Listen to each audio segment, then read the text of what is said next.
Fala pessoal, tudo bem? Está no ar então mais uma Sporteca to the Point, nosso programa semanal que a gente fala, né, de inovação, tecnologia no mundo do esporte. A gente sempre busca mostrar um lado prático desse universo, né, trazendo os desafios reais de quem de fato trabalha na indústria e que está ali na trincheira, fazendo acontecer todos os dias. E com essa abordagem a gente espera trazer muitos insights, né, para quem quer empreender, para quem já tem sua startup e até mesmo para quem já trabalha na indústria do esporte. E nesse episódio eu tenho o prazer imenso de conversar com o Vinícius Gomes, que é um dos fundadores e CEO de uma das startups esportivas mais fantásticas que eu conheço, né, do nosso ecossistema aí no Brasil, a Sportistics. Então, Vini, muito obrigado, seja bem-vindo ao nosso espaço aqui, é um prazer te ter com a gente. Obrigado, JP. Acho que a gente que entrou nessa indústria há pouco tempo tem muito prazer de falar um pouco mais sobre Sports Tech. Então, é um prazer aqui estar falando com vocês e você sabe o quanto eu sou fã da Sportec e de tudo que vocês estão fazendo. Legal. Então, eu queria iniciar fazendo a pergunta que você mais deve responder, que é o que é a Sportistics e qual o problema que vocês resolvem na indústria, né? Eu sei que é super amplo, não é só para futebol, enfim, a gente consegue resolver diversos problemas, né, com as soluções que a Sportistics tem. Então, explica um pouquinho o que é. Bom, eu acho que a melhor maneira de explicar é contar por que a gente resolveu criar a Sportistics, né? Eu, o Maurício, o Rafael e o Gamboa. A gente é consumidor profissional de conteúdo esportivo, então para a gente sempre foi intrigante, assim, por que a gente só consegue consumir conteúdo esportivo de alta qualidade, de alta diversidade em ligas como a NFL, NBA, Premier League, La Liga. Por que a gente não consegue fazer isso com ligas que são importantes e grandes, mas mesmo assim não tem esse tipo de entrega, né? Então a gente foi estudar um pouquinho melhor a tecnologia para ver como a tecnologia poderia auxiliar nesse processo de transformação e criação de conteúdo. Então, o Sportistics hoje é uma plataforma, né? Um conceito que a gente criou, que a gente chama de Smart Sport Video Platform, que basicamente transforma um conteúdo esportivo bruto em uma série de produtos que podem ser melhor comercializados, melhor utilizados, melhor analisados, tudo isso usando inteligência artificial e machine learning, né? Então, a Sportistics treina algoritmos para trazer em contexto e interpretar o que está acontecendo num jogo de futebol, numa partida de tênis, numa corrida de cavalo, entendendo o que está acontecendo lá e extraindo de lá melhores momentos, estatísticas, análises táticas, inserções de mídia, análise de marca e etc. Tudo isso tentando trazer para um universo que não necessariamente tem recursos suficientes, tanto de infraestrutura quanto de grana para investir, como é o mainstream, mas no final do dia o nosso objetivo é levar a tecnologia world class para qualquer um em qualquer lugar. Esse é a nossa meta. Legal, então a gente consegue entender por essa introdução que a Sportistics vem também não só para atender top players, né, do mercado, topo da pirâmide, mas também para democratizar o uso da tecnologia do meio para a base da pirâmide, correto? É isso aí. A gente acabou... Hoje em dia temos alguns clientes que estão no topo da pirâmide, mas o objetivo da Sportistics foi levar isso Aqui no Brasil a gente tem um monte de esporte que a gente chama de nicho, né? Tipo vôlei, basquete, que tem 30 milhões de fãs, né? Então não dá para negligenciar e chamar isso daí de nicho de verdade. Mas não está no mainstream, não está na TV aberta, não está nos principais canais de comunicação e interlocução, e portanto tem menos acesso a recursos, né? Então a gente tentou entender e pensando em eficiência, né? Tanto de desenvolvimento quanto em eficiência de custo, como é que a gente poderia, com o mesmo set de produtos e de soluções, atender clientes com viés de mídia e com viés de desenvolvimento técnico. Mas o objetivo é esse, é pegar o meio da pirâmide, né? Esportes de nicho, profissionais fora do mainstream e semiprofissionais, e ir descendo. Felizmente aconteceu mais recentemente, talvez nos últimos 6 ou 8 meses, a gente acabar atendendo também o esporte do mainstream pelas nossas soluções serem valiosas para eles também. Legal. E qual é o momento atual da startup? Quais são os próximos passos? Quais são as pretensões para os próximos meses? Claro, claro. No desenvolvimento das estatísticas foi um pouquinho diferente do roteiro tradicional de startups, até porque nós, sinceramente, não acreditamos numa receita de bolo de desenvolvimento de startup, né? Então, Sportistics completou 3 anos desde que a gente começou a conceituar o que a gente gostaria de fazer, mas basicamente, em termos de história, 2018, eu e o Rafa, a gente passou a se dedicar full time a esse negócio, investindo tempo e dinheiro em estruturar o conceito do business, né? Final de 18 a gente fez uma captação com family and friends, basicamente, mas muito voltado à nossa rede de relacionamento que tivesse uma conexão com o mundo da mídia, comunicação e esporte. A gente captou $500 mil. E 2019 foi o ano em que a gente basicamente intensificou um market fit test até antes de ter produtos desenvolvidos de fato, né?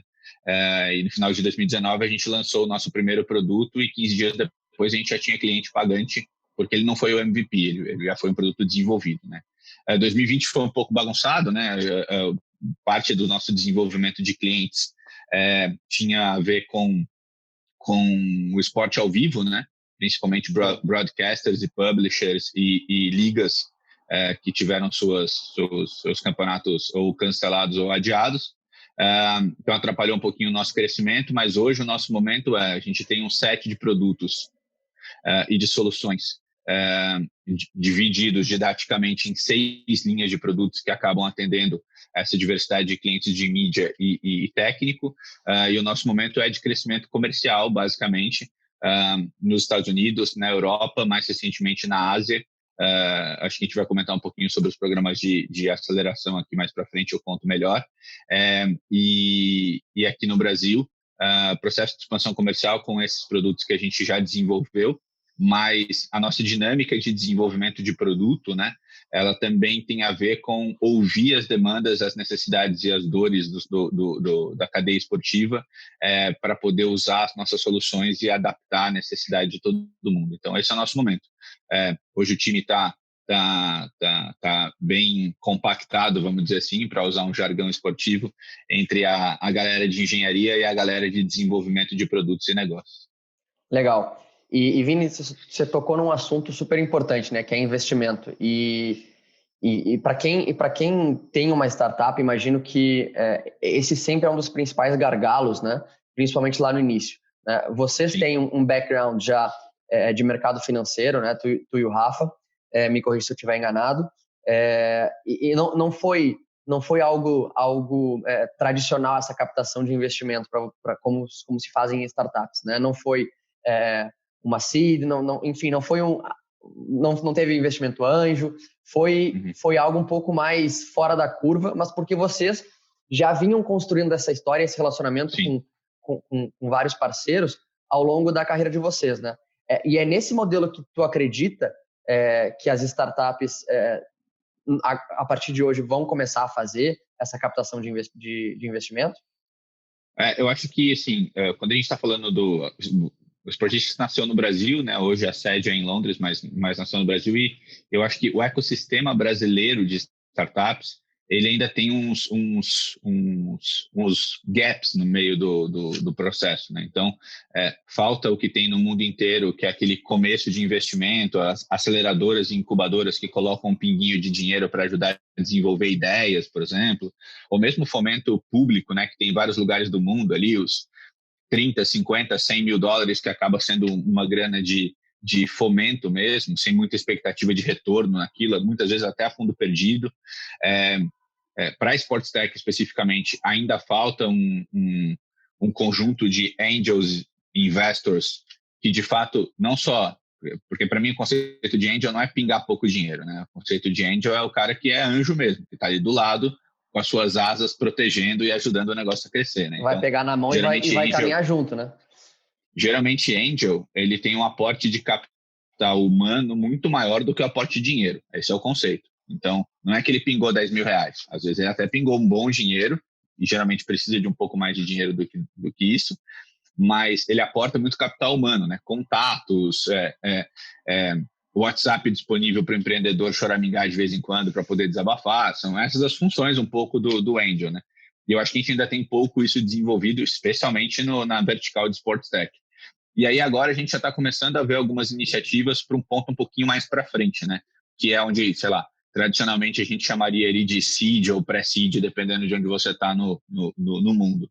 Então, algumas iniciativas como a da Outfield, do Grupo Figure, mais recentemente da Bossa Nova, já estão começando a tentar capturar esse investimento ali entre 200 e 1,5 milhão, mais ou menos, que ainda é fase inicial, né? Ainda é fase de testar conceito ainda, né? Não tem... eu, entre aspas, brigo bastante com os VCs que esperam que quando você vai fazer um investimento pré-seed ou seed, você tenha produto validado rodando com tração. Não é por aí ainda, né?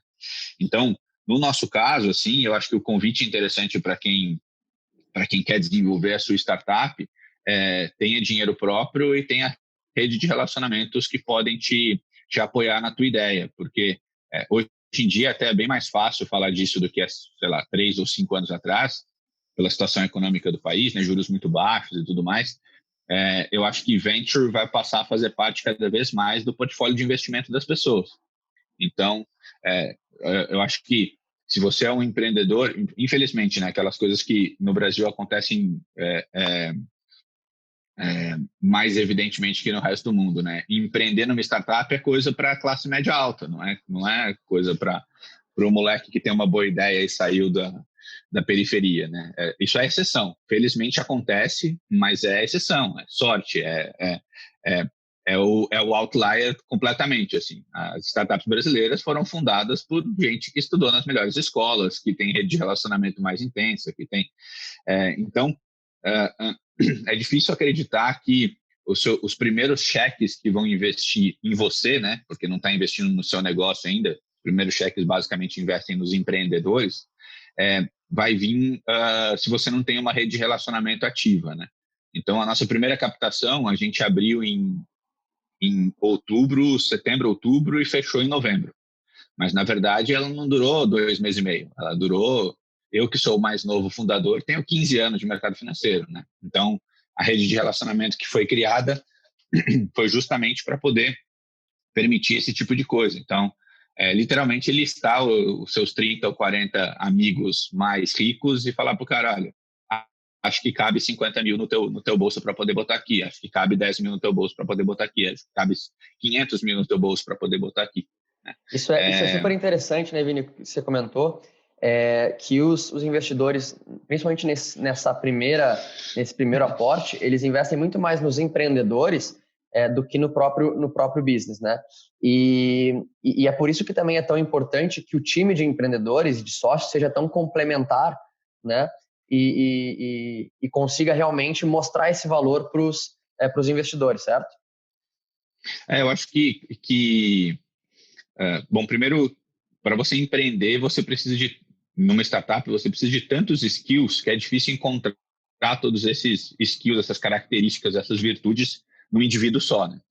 De novo, quando acontece, é uma exceção. Então, a gente não pode basear o mercado pelas exceções, a gente tem que basear o mercado pela média, né? Então, na média, os indivíduos não têm todos os skills necessários para poder desenvolver as coisas, né? Então, olhando para o nosso exemplo, o Rafa e eu, a gente teve uma carreira voltada à gestão de fundo de investimento, gestão de private equity, conselho de empresa, governança e etc. Então, todo esse aspecto de gestão organizacional e etc., a gente já tinha bem desenvolvido entre a gente, né? O Maurício é nosso CTO, 20 anos trabalhando com tecnologia em alto nível, em grandes empresas e tudo mais, né? E o Gamboa, que é o outro fundador que, inclusive, juntou a gente nessa seara, é um cara com 30 anos de mercado, especialista em blockchain, especialista em veio do mercado financeiro também, foi sócio de venture capital. Então, a gente combinou alguns skills aqui, inclusive alguns a gente ainda acha que continua faltando. Então, né, o negócio nunca tem fim, mas para começar o nosso negócio tinha skills de gestão, skills de desenvolvimento de negócio, skill de tecnologia pesado, né? Governança, que é um troço super importante, cada vez mais importante para startups. Então, é muito raro você ver um empreendedor solitário, né? Um empreendedor solitário conseguir desenvolver uma startup. Assim, eu sinceramente, vestindo o chapéu de investidor, né? Eu acabei investindo em algumas startups nos últimos anos. Eu torço mais o nariz quando é uma startup de um empreendedor só, porque ele vai precisar de ajuda, é inevitável, né? Então, quando os investidores olham para qualquer investimento, eu acho que eu tem uma frase na minha cabeça de um dos nossos investidores que ficou muito claro para mim, assim, foi um cara que decidiu investir na gente em tese em menos de 10 minutos, assim, o tempo de pedir o café no Santo Grão e o café chegar. Ele falou que ele tem lá um ticket que ele coloca nas startups inicialmente, tem lá uma grana anualmente que ele investe em startups, e para ele o ponto principal é identificar se os empreendedores são capazes de resolver problemas complexos. Se os caras que estão à frente do negócio são capazes de resolver problemas complexos, ele aposta, ele faz a primeira aposta dele. Porque o negócio ele vai se desenvolver e geralmente ele se desenvolve de um jeito diferente do que você imaginava no início. Claro. Né? Então, o que importa para esses investidores, vamos dizer, profissionais, no sentido de estar olhando para isso com um nível de cuidado e carinho maior, cara, essas figuras aí que estão tocando o dia a dia, se aparecerem problemas complexos, eles vão ser capazes de resolver, né? Vão ser capazes de endereçar, vão ser capazes de pedir ajuda quando precisar, né? Então, eu acho que esse é o aprendizado aqui que ficou. Até você virar uma corporation, institucionalizar o teu business, o tempo todo as pessoas vão comprar, tanto no processo de venda comercial quanto na venda para investidores, vão comprar os empreendedores e o time, cara. É isso que importa para poder fazer o negócio acontecer. Legal. E ainda para fechar esse assunto de investimento, acho que, principalmente no esporte, o smart money, ele é uma das, na minha visão, uma das maneiras de investimento que os empreendedores deveriam mais buscar, né? Porque além da grana, o acesso ao mundo do esporte, ele é muito restrito, né? Então, se receberem investimento, se uma startup receber um investimento de uma pessoa ou de um grupo de pessoas que já tem uma história, né, no mundo do esporte, facilita muito mais essa entrada, né? Que também é uma barreira importante. E vocês que não vieram, né, do mercado esportivo devem ter sentido isso na pele, né? E comenta também como foi esse processo. Cara, eu não tenho nenhuma dúvida assim que o conceito de smart money é uma das coisas que mais impulsiona as startups, principalmente nesses investimentos no início, né? Mais para frente, o smart money vai ter uma outra utilidade, né? Por exemplo, a gente está numa rodada de captação agora em que a gente está privilegiando o contato com fundos de venture capital que sejam especializados ou em sport tech, ou em media tech, ou em inteligência artificial, né? Porque a gente sabe que a rede de relacionamento dos VCs, elas têm a ver com os temas que eles estão abordando. Então, para a gente vai ser útil ao longo do tempo ter essa rede de relacionamento. Mas no mundo do esporte, especificamente, né, e você lembrou muito bem, como a gente não veio desse mundo, a dificuldade de penetração no mundo do esporte é enorme se você não é do meio, né? O que talvez, entre aspas aqui, né, explique um pouquinho o porquê que o mercado fica muito para trás, né? Porque você fica se relacionando só com as mesmas pessoas o tempo inteiro, então você não oxigena, né? Não renova o pensamento, não renova o modo de fazer as coisas. Está mudando, felizmente. Mas a gente trouxe algumas pessoas, por exemplo, de grupos de mídia que têm conhecimento do mercado de comunicação, né, de broadcasters, de TV, de publishers de forma geral, e também algumas pessoas relacionadas ao segmento esportivo, tanto no Brasil quanto fora do Brasil, para ajudar a gente, principalmente nos contatos, na rede de relacionamentos, mas para mim e para o Rafa, que estamos na frente do mercado, no dia a dia do mercado, né, para também contar para a gente as histórias, né, porque a gente entrou no mercado agora, mas o mercado não começou agora, né? Então, não saber as histórias, não saber quem é quem, não saber, né? Quando eu estava no mercado financeiro, eu sabia se o gestor tinha saído do banco tal, ido para o asset management tal, qual era o histórico dele, o que tinha acontecido. E é conhecimento importante quando você está falando de algo que é comercial, é sempre relacional, né? Claro. Não adianta achar que é institucional. É sempre relacional. Exceto quando você, sei lá, Microsoft, você compra o Office 365 na internet, negócios que têm cara do dono são relacionais, né? Então, A importância é enorme com esse conceito de smart money. E tem que valorizar corretamente isso, né? Eu acho que tem alguns movimentos que eu vejo acontecer, por exemplo, do smart money ser valorizado com equity, né? Eu, sinceramente, acho que no início da história da startup fica difícil de você entender se aquele smart money realmente vai compor capital da companhia, né?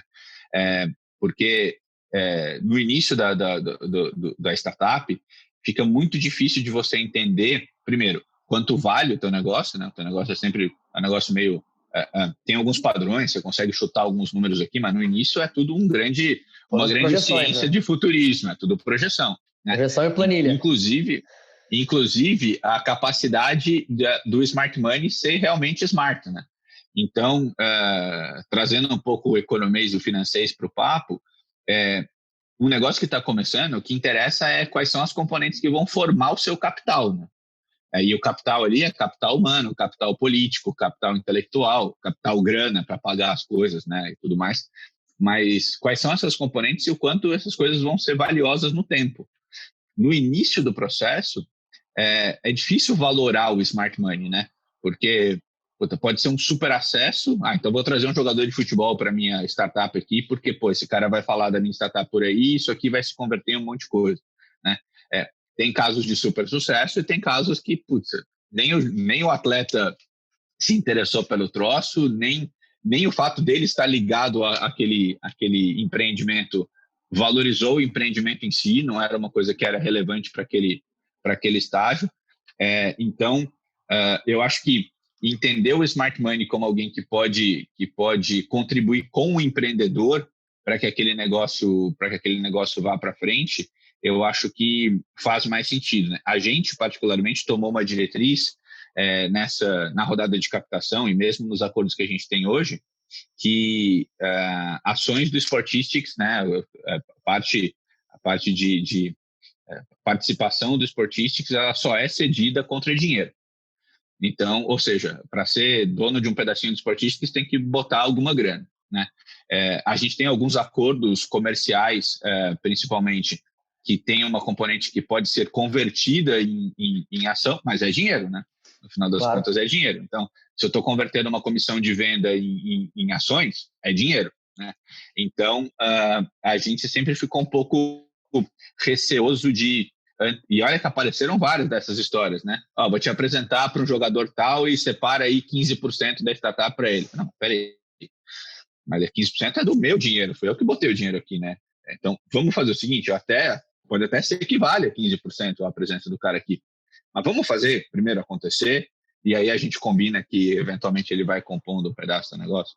Esse é um ponto super importante, né, Vini? E eu acho que em outras conversas que a gente já teve a oportunidade de ter, você bate muito nisso, né? Que é sempre mensurar o quanto vale, né, aquele approach, aquela ação específica que vem sendo feito entre o intermediário e a startup, né? E esse é um grande desafio do mercado esportivo, porque eu trabalhei muito tempo com jogador de futebol e sempre tive a dificuldade de cobrar dos caras, né? Porque confundem muito a questão de imagem, a questão de acesso, etc. E imagino que para vocês também tenha sido complexo fazer com que essas entidades esportivas com quem vocês vêm trabalhando entendam isso, né? Que não é simplesmente, não, vamos testar aqui na Federação Paulista de Futebol a solução de vocês, vocês vão ter uma visibilidade e a gente fecha um acordo assim. Não, mas quanto vale isso, né? Eu acho que isso é super importante e as startups, cada vez mais elas têm que ter essa consciência de que o produto delas vale, né? E que isso tem que ser mensurado, mesmo que não seja de imediato o pagamento, né? Que tudo seja mensurado e colocado na ponta do lápis, correto? É isso. Eu acho que é aquela história de que combinado não sai caro, sabe?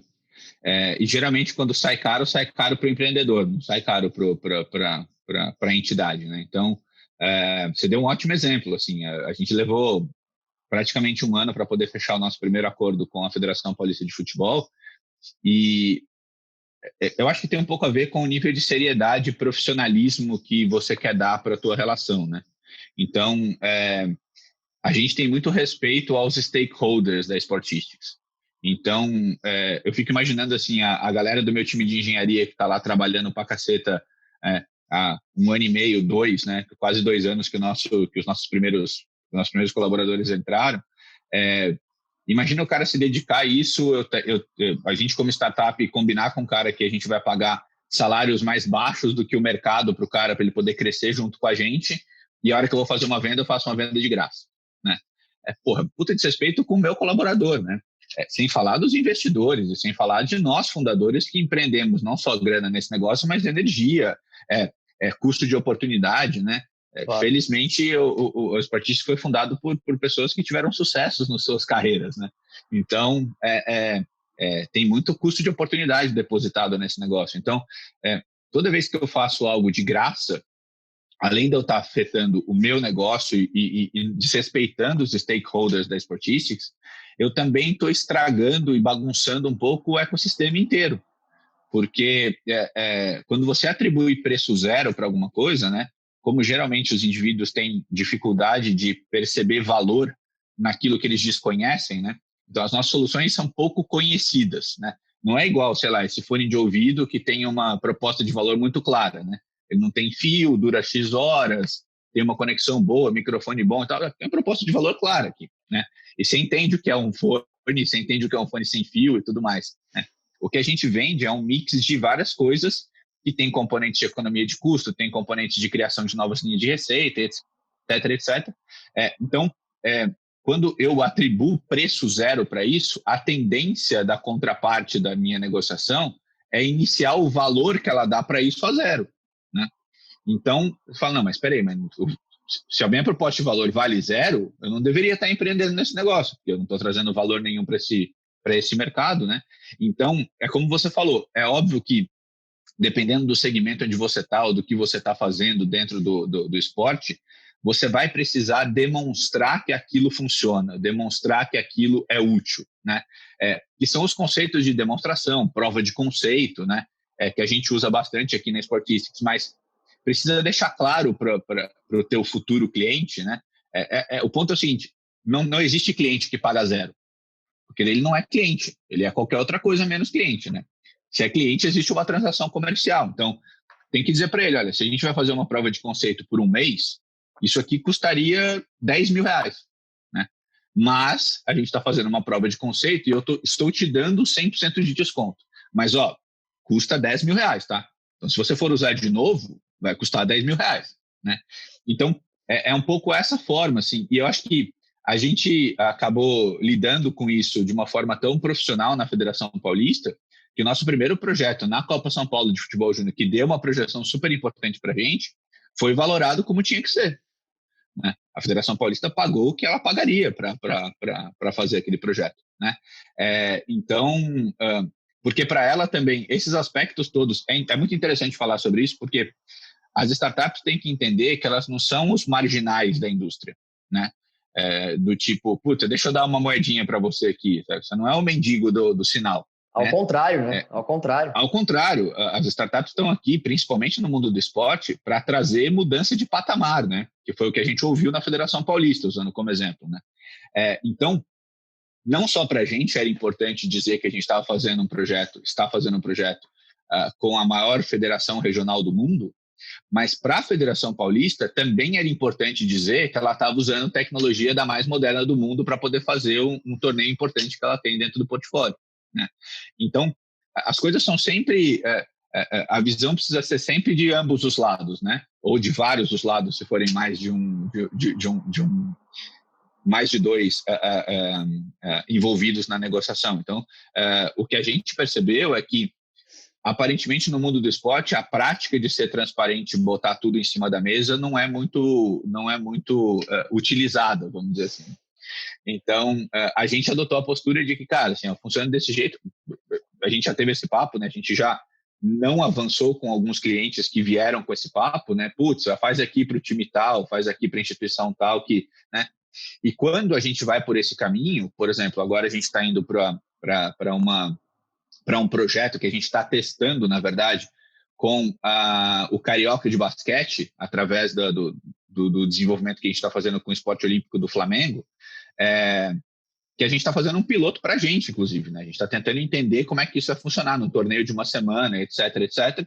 Então, é uma prova de conceito, está precificada e a nossa marca está associada como parceiro de tecnologia, né?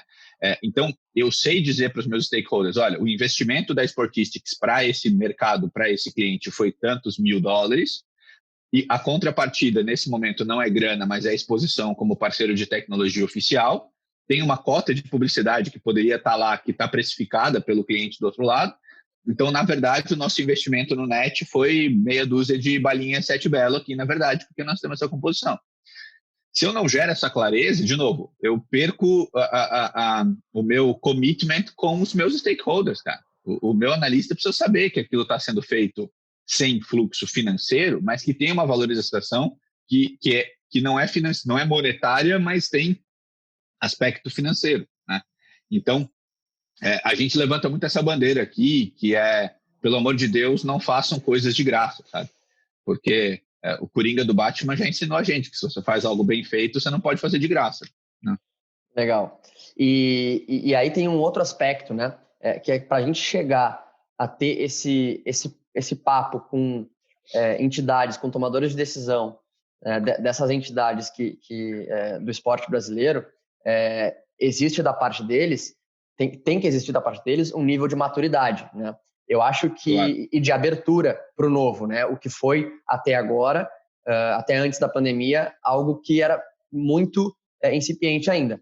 Eu acho que pós-pandemia, se a gente tem alguma coisa para tirar de positivo, né, disso tudo, sim, é que os clubes, entidades, federações, etc., tiveram que se abrir ao novo, como antes não estavam, né? Tiveram que pensar como startup, porque viram a receita de bilheteria, por exemplo, que é uma das maiores, e a zero de uma hora para outra, né? Então, você tem visto essa mudança de cabeça nesses tomadores de decisão e nessa abertura para o novo, para que vocês, como esportistas, possam ter mais facilidade em sentar com esses caras e ter esse tipo de papo mais aberto? Eu acho que tem dois movimentos interessantes aqui que a gente tem observado, né, que eu acho que pode relatar isso. Assim. O primeiro, que tem menos a ver com a pandemia e tem mais a ver com a evolução das coisas mesmo, assim, é que quando a gente olha para a estrutura organizacional dessas entidades, aparentemente, os grandes tomadores de decisão ainda não são os caras que estão tão abertos assim à inovação. Mas quando você desce, eventualmente, uma ou duas linhas na hierarquia, já tem gente muito boa e muito competente e muito antenada. Então, se tudo correr bem, ou se tudo correr normalmente, daqui a poucos anos, esses caras vão estar com conhecimento e caneta na mão, e aí a coisa vai poder se modificar numa velocidade maior. A gente já vê algumas iniciativas, né, no mundo do futebol, no mundo do basquete, no mundo do vôlei, de alguns esportes olímpicos já despontando nesse sentido, principalmente no corpo diretivo das entidades, né, federações, confederações, etc. Esse é um movimento que a gente pode categorizar como orgânico, então. Né? E a pandemia como um catalisador de tudo isso. Eu acho que é exatamente isso que eu estou percebendo. Assim. Aí tem uma coisa muito interessante, principalmente para... Eu não vou caracterizar como idade, mas vou caracterizar como característica mesmo, tá?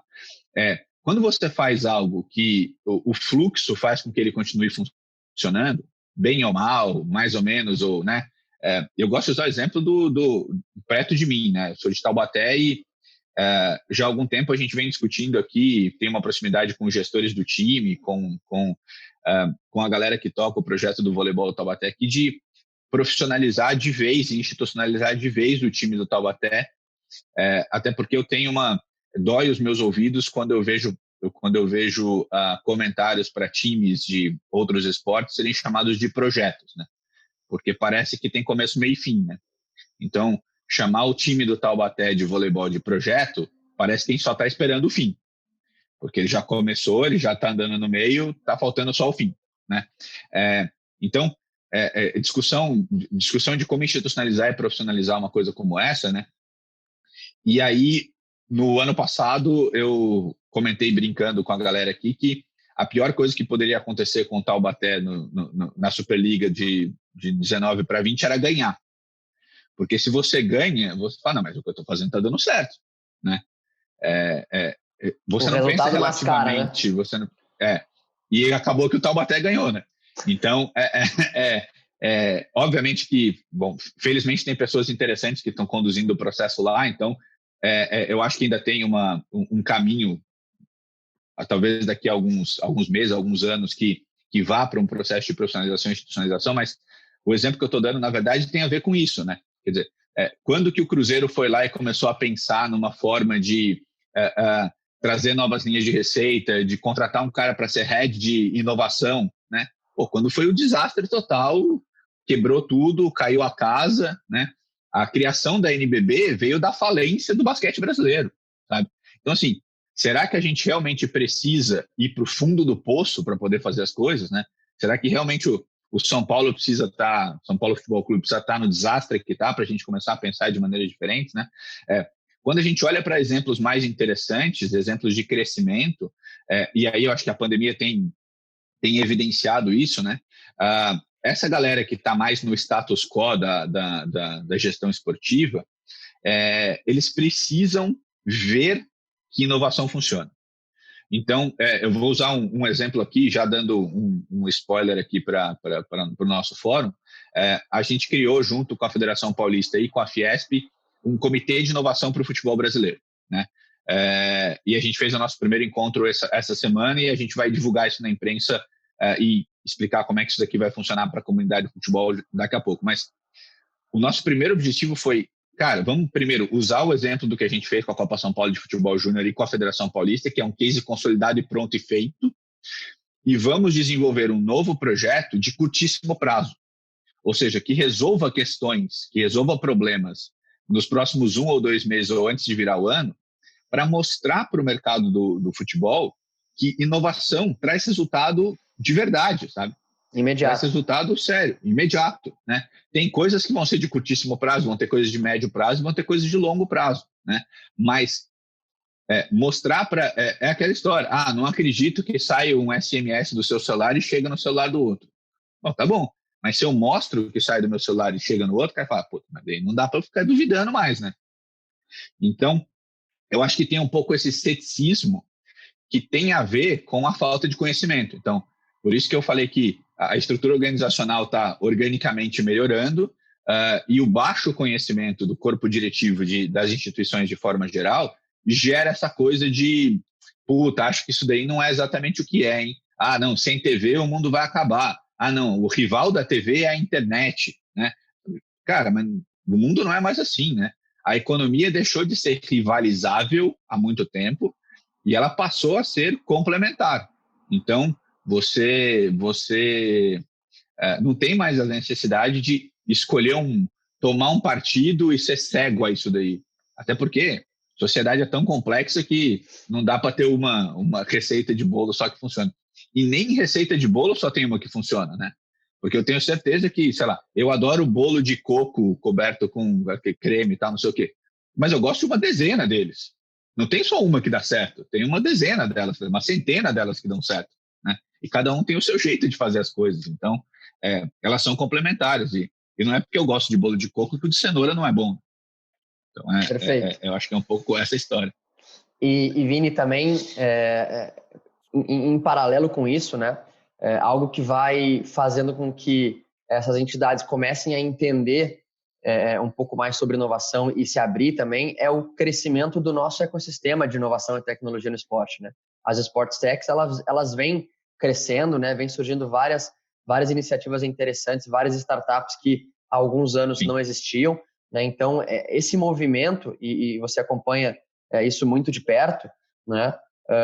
Também é um acelerador dessa transformação, né, de inovação e tecnologia não só no futebol, mas em todo esporte, né? E como você tem visto esse crescimento do ecossistema, esse fomento do ecossistema de Sports Tech aí no Brasil? Quando a gente fundou a Sportistics, né, final de 17, começo de 18, a gente fundou a Sportistics com o pensamento de ser internacional, né? A gente sabe que esporte e tecnologia é internacional por natureza, né? A gente brinca que o Sportistics não tem nação, né? Porque ele poderia ter nascido em qualquer lugar do mundo, nasceu em São Paulo porque os fundadores moravam em São Paulo. Mas quando a gente começou e a gente foi pesquisar referências no exterior, né? A gente sempre ouvia, como é que são as Sports Tech no Brasil, né? E, cara, literalmente, final de 17, começo de 18, eu não tinha a menor ideia. Assim, eu tinha vergonha de não saber nada sobre o meu segmento, né, sobre o meu mercado.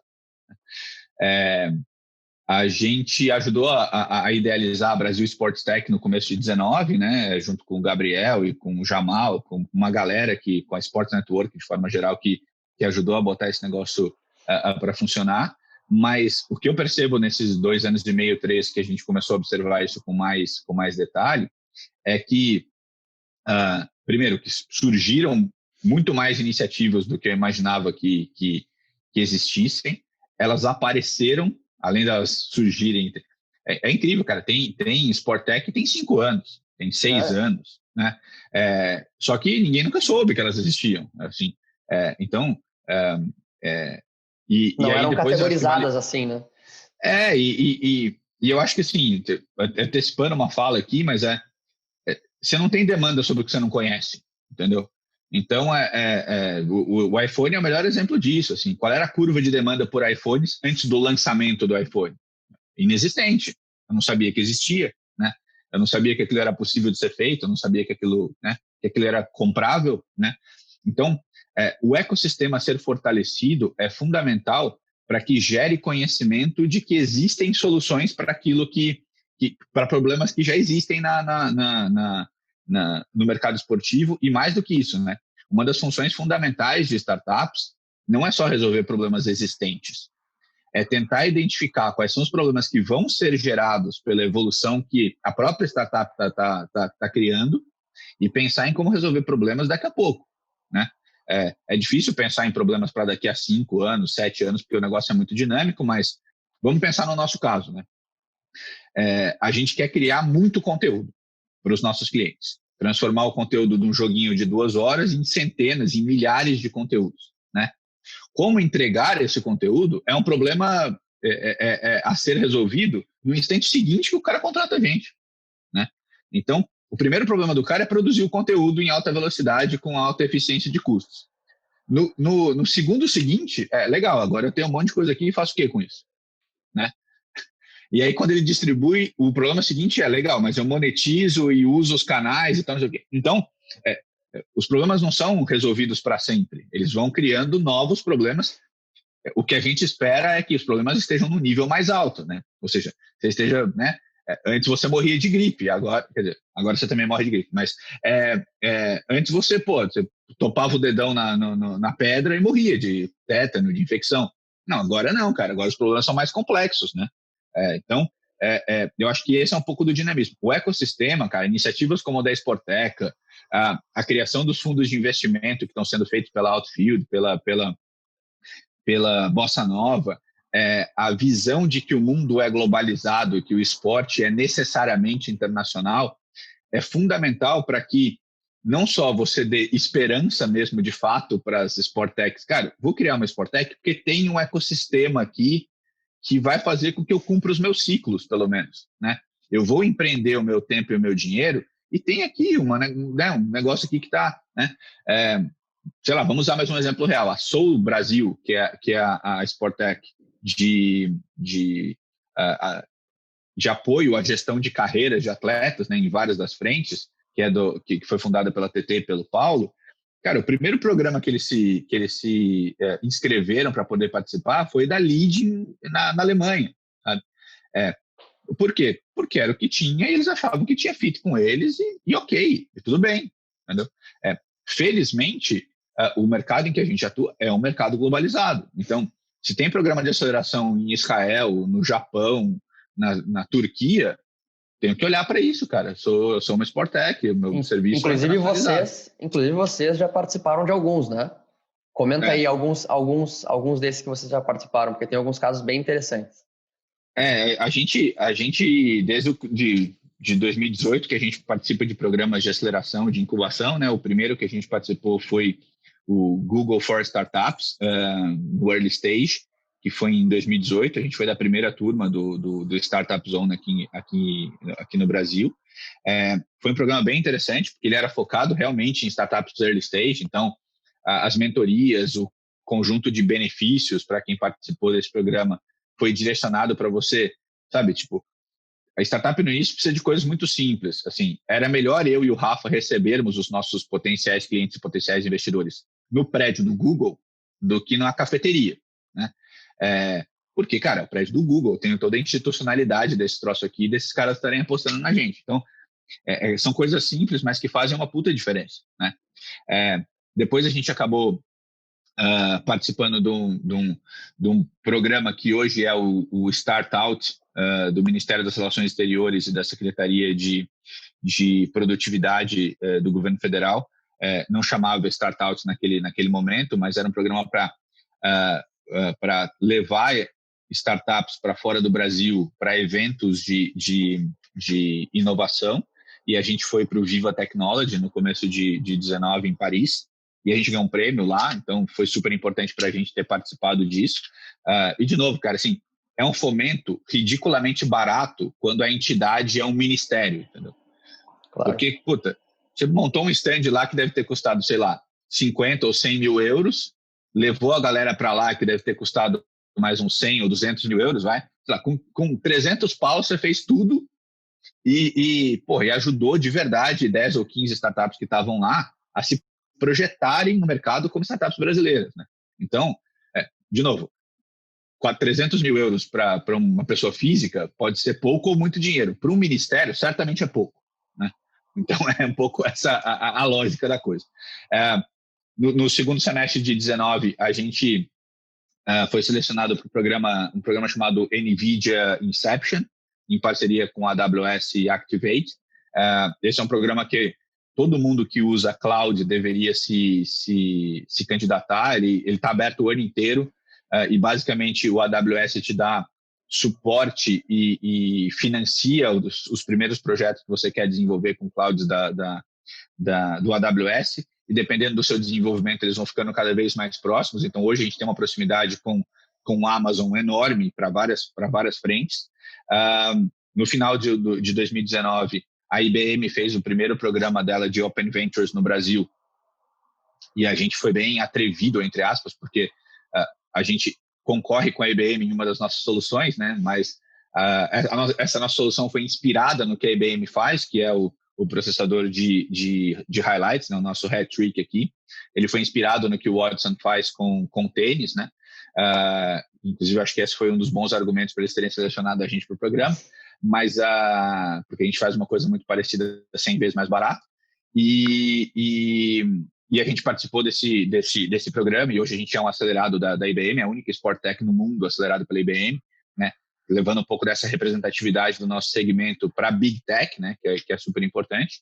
Agora, no começo de 20, a gente voltou a ser acelerado pelo Google num programa para Scale Up, né? Que é o Google for Startups Accelerator, a turma 5 desse ano que a gente participou também. Mais recentemente, a gente também foi acelerado pela Hype Sports Innovation, que é para a gente ver como é que é globalizado, né? Hype é uma aceleradora e um VC israelense que faz programas de aceleração no mundo inteiro. E a gente participou do China Growth. Então, o nosso programa era voltado para poder levar soluções para o mercado chinês, né? Feito por uma startup israelense que tinha startups do mundo inteiro, né? A gente está nas finais do GSIC Microsoft, né? Que está sendo promovido esse ano pelo World Football Summit. Então, em novembro, a gente vai fazer a nossa apresentação como finalista. Também conhecido por alguns de GSIC. Né? Isso, também conhecido como GSIC, exatamente. Que é uma iniciativa super interessante da Microsoft, né? Que criou um hub, um centro de inovação para esporte que se desenvolveu muito na Europa, né? Sediado em Madrid hoje em dia. E agora, mais recentemente, a gente passou de novo no Startout, e agora para um ciclo de desenvolvimento Medellín-Bogotá, para poder levar tecnologias brasileiras para a América Latina. A gente está aí nas finais para poder participar desse programa que vai de outubro até dezembro desse ano. Então, de novo, teve várias das inscrições, que eu contei dos que a gente passou, né? Mas por exemplo, teve alguns que a gente passou, mas não foi. Então, a gente passou num programa, por exemplo, um no Canadá, os dois tiveram mais ou menos, um no Canadá, um no Catar e um na Austrália, que o deal não interessava para a gente. Então, era um programa que tinha investimento contra equity e era pouco dinheiro para a quantidade de equity para o momento em que a gente estava, ou seja, que foi no começo desse ano, né? Então, a gente já estava projetando a rodada grande, né, essa rodada que a gente está agora, e os números eram para startups um pouco mais no early stage, vamos dizer assim. Então, a gente preferiu não entrar. Mas, cara, programas super legais. O do Canadá era só focado em inteligência artificial. O do Qatar e o da Austrália eram para Sports Tech, né? Em temas específicos, né? O Qatar tem um viés para a Copa do Mundo, e na Austrália tinha alguns esportes específicos, que era surf, futebol e basquete, se eu não me engano. E teve outros que a gente participou e se inscreveu e não passou, como o na França, no Le Tremplin, que a gente se inscreveu de novo agora na turma 7, porque muitas vezes esses programas, e é uma coisa importante das startups estarem ligadas, eles têm um viés específico, né? O do Google, por exemplo, a gente só passou porque o viés era machine learning e inteligência artificial, né? A gente estava lado a lado com algumas startups que estão muito mais desenvolvidas em termos de maturidade de mercado, de tração e etc. do que a gente, né? Mas, machine learning e inteligência artificial no esporte é um negócio que o Google quer ter perto, então a gente estava lá, né? Então, o convite cara, olha, dá um trabalho desgraçado se inscrever em programas de aceleração, e o programa em si é desgastante porque tem muita atuação dos founders, né? Então, olha para todos os programas que tem e verifica aqueles que têm a ver com o que você quer. E aí, se você se limitar ao Brasil só, você não vai encontrar essas coisas, porque é muito diverso, né?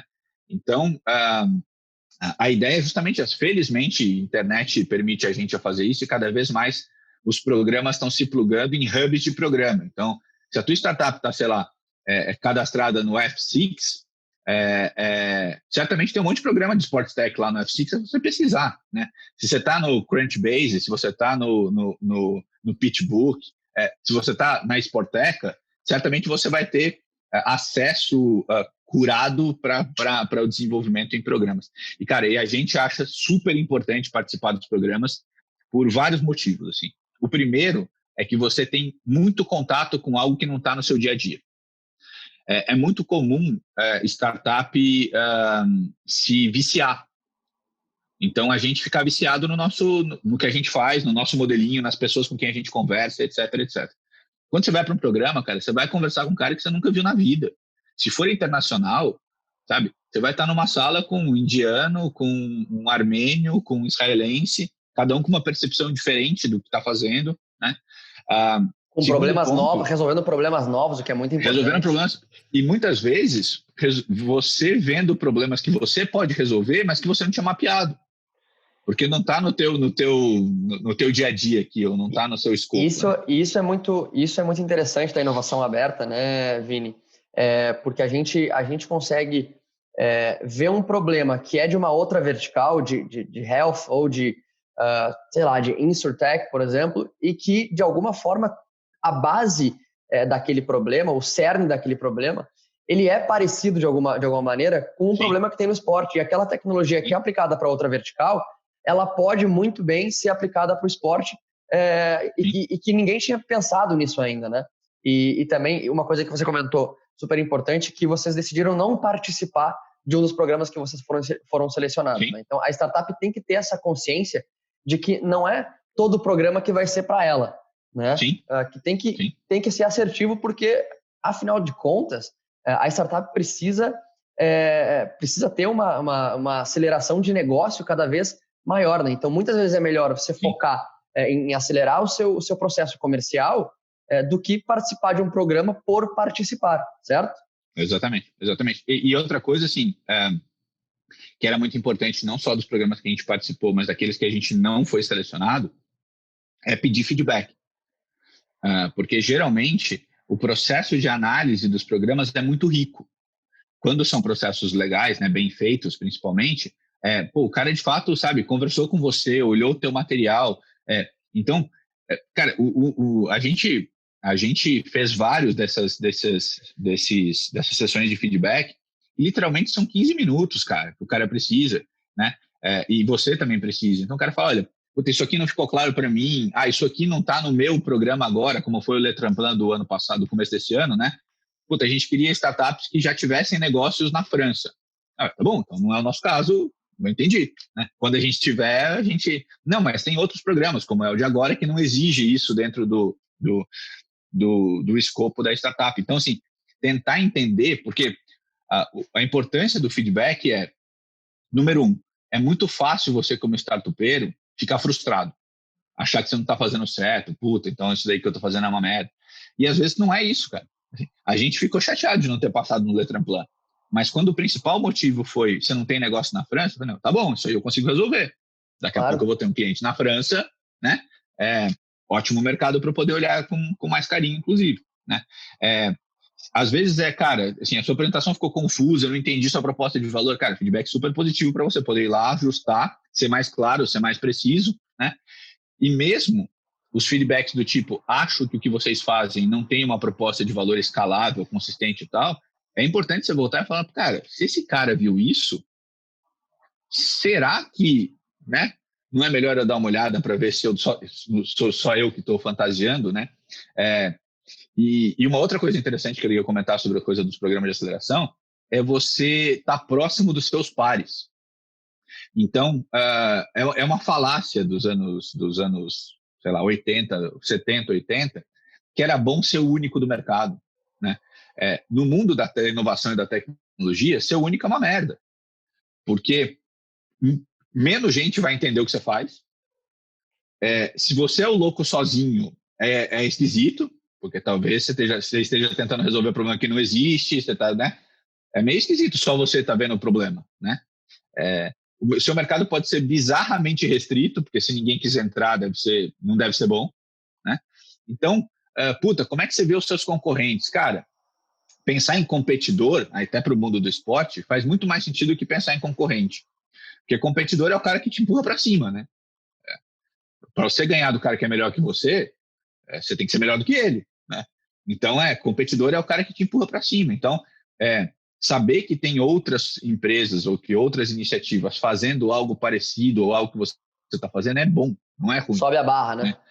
Sobe a barra, cara. E mesmo se o cara estiver fazendo um negócio muito pior do que você, porque aí você vai ser a referência para o cara e uma hora ele vai te alcançar se você não estiver fazendo, se você não estiver sempre melhorando, né? E se for melhor do que você, cara, é ótima referência para você voltar para casa e falar, cara, você viu que os caras estão fazendo assim, assim, assado? Vamos ver como é que a gente endereça isso de uma outra maneira, né?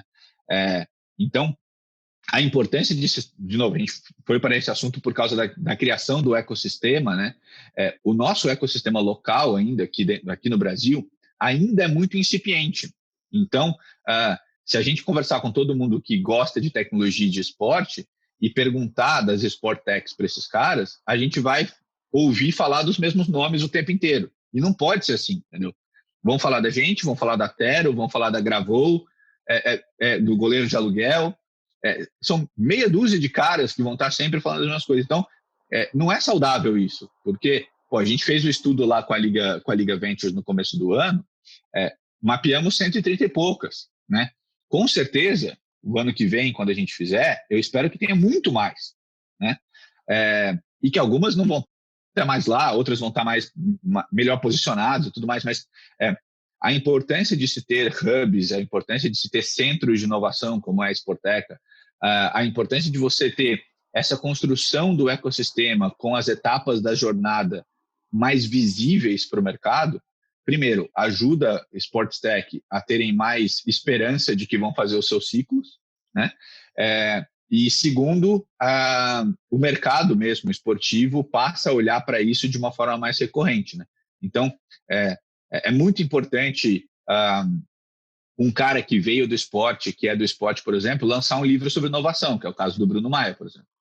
É muito importante o Sport TV falar sobre e-sports no horário adequado, sabe?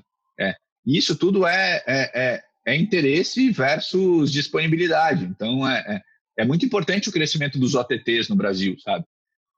Porque a cultura já começa a aparecer, entendi, então eu pago aqui uma assinatura, uso no meu celular, uso na minha Smart TV, então tudo isso faz parte desse ecossistema. Show de bola. Bom, Vini, eu queria agradecer o teu tempo. Obrigado. A gente está gravando, para quem não sabe, num sábado, no Brasil de manhã, aqui na Europa já 13h30 da tarde. Então, queria agradecer. Nós da Sporteca somos super parceiros da Sportistics. A Sportistics vai estar com a gente no nosso campus de inovação, que vai abrir as portas ainda em outubro, em São Paulo. Então, Vini, obrigado de novo pelo teu tempo. A gente vai trocando ideia de novo, Claro. quando você precisar. E foi um prazer. Eu quero fazer um pedido aqui para quem estiver assistindo no YouTube para fazer a sua inscrição no canal, né, dar o seu like, ativar as notificações, porque aí vocês vão receber esse conteúdo com exclusividade. A gente sempre vai buscar trazer pessoas super interessantes, assim como o Vini, que estão aí na trincheira fazendo acontecer nesse mercado que é tão complicado ainda, né, empreender. Então, Vini, agradeço demais. A gente fica obrigado. Por aqui. Vai lá. Estenda meus cumprimentos aí para o Tega, para o Verginelli, para o Fabinho. A Sporteca está certamente sendo um marco importante para a história das Sportstechs aqui, e a gente vai estar junto lá no Centro de Inovação a partir de outubro. Show. Valeu, um abraço. Obrigado. Tchau, tchau. Valeu. Tchau, tchau.